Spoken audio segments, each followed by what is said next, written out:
ഇനി ഒരുങ്ങിക്കെട്ടി പോണത് എങ്ങോട്ടുമല്ല, തിരുവനന്തപുരത്തേക്കാണ്. തിരുവനന്തപുരത്ത് പോകുന്നത് എന്തിനാന്ന് വെച്ച് കഴിഞ്ഞാൽ, അർജുന്റെ മാനേജർ ഉണ്ട്. അപ്പം പുള്ളി വിളിച്ചിട്ടുണ്ടായിരുന്നു. അങ്ങനെ അവിടേക്ക് പോയി ഒന്ന് കാണാൻ മീറ്റപ്പ് ചെയ്യാൻ വേണ്ടിട്ട് പോയതാ.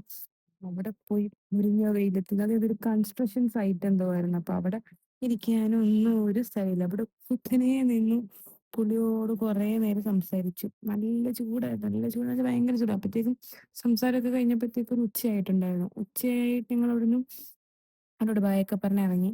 ഇറങ്ങിയിട്ട് ഉച്ചയായിട്ട് വിശപ്പൊന്നുമില്ല. കാരണം വെച്ചാൽ ഭയങ്കര ചൂടാ. ഭയങ്കര ചൂടെന്ന് വെച്ചാൽ ഭയങ്കര ചൂട്. ചൂടായതുകൊണ്ട് കണ്ടിന്യൂസ് നമുക്ക് എന്തെങ്കിലും കുടിക്കാൻ മാത്രമേ തോന്നത്തുള്ളൂ. അങ്ങനെ ഒരു ജ്യൂസ് കടയിൽ കയറി. എനിക്കിങ്ങനെ കടകളിലൊക്കെ കയറണമെന്നുണ്ടെങ്കിൽ കടയ്ക്കൊരു ഭംഗി ഉണ്ടാവണം. ഭംഗി എന്ന് വെച്ച് കഴിഞ്ഞാൽ കാണുമ്പോൾ ഒരു വൈബ് ഉണ്ടാവണം. അങ്ങനെയാണെങ്കിൽ ഞാൻ അങ്ങനത്തെ കടയിൽ മാത്രമേ കയറത്തുള്ളൂ. അല്ല, എനിക്ക് ആ കടയിൽ, എനിക്ക് ചില കടകളിൽ വൈബൊന്നും തോന്നില്ലെന്നുണ്ടെങ്കിൽ ഞാൻ അവിടെ കയറില്ല. എനിക്ക് എന്താ, ഞാൻ അങ്ങനെയാണ്. അപ്പൊ അവിടെ കേറിയിട്ട് ഞാൻ അവിടെ ഒരു റോഡിന്റെ സൈഡിൽ ഒരു വൈബായിട്ടുള്ള ഒരു കട ഉണ്ട്. കണ്ടോ, ഈ കട കണ്ടോ, എന്ത് ഭംഗിയാന്നറിയോ. ഇങ്ങനെ കുറെ ഫ്രൂട്ട്സ് ഒക്കെ ഫ്രണ്ടിൽ ഇങ്ങനെ നിരത്തി വെച്ചിട്ടുണ്ട്. നല്ല ഭംഗിയായിരുന്നു കാണാൻ.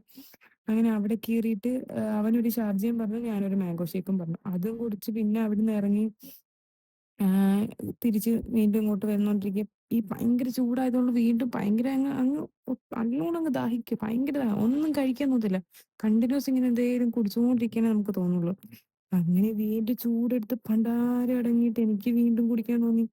അങ്ങനെ എനിക്ക് ഉപ്പിട്ട് സോഡ നാരങ്ങ അത് കുടിക്കാൻ തോന്നി. അങ്ങനെ പിന്നെ വീണ്ടും ഒരു സൈഡിൽ, ഒരു കടയുടെ സൈഡിലോട്ട് ഒതുക്കിയിട്ട് അവിടുന്ന് ഞങ്ങൾ രണ്ടുപേരും കൂടെ ഒരു ഉപ്പിട്ട് സോഡ നാരങ്ങയും കുടിച്ച് നേരെ വീട്ടിൽ വന്നു. വീട്ടിൽ വന്നതൊന്നും ഞാൻ എടുത്തിട്ടില്ല. ബിക്കോസ് ഭയങ്കര ചൂടായതുകൊണ്ട് ഞാൻ ആകെ മൊത്തത്തിൽ ഒരു കോലമായിട്ടാണ് വന്നത്. അതുകൊണ്ട് ബാക്കിയൊന്നും ഞാൻ എടുത്തിട്ടില്ല കേട്ടോ. അപ്പൊ വീഡിയോ ഇഷ്ടമായെങ്കിൽ സബ്സ്ക്രൈബ് ചെയ്തിട്ട് പോയേക്കണേ.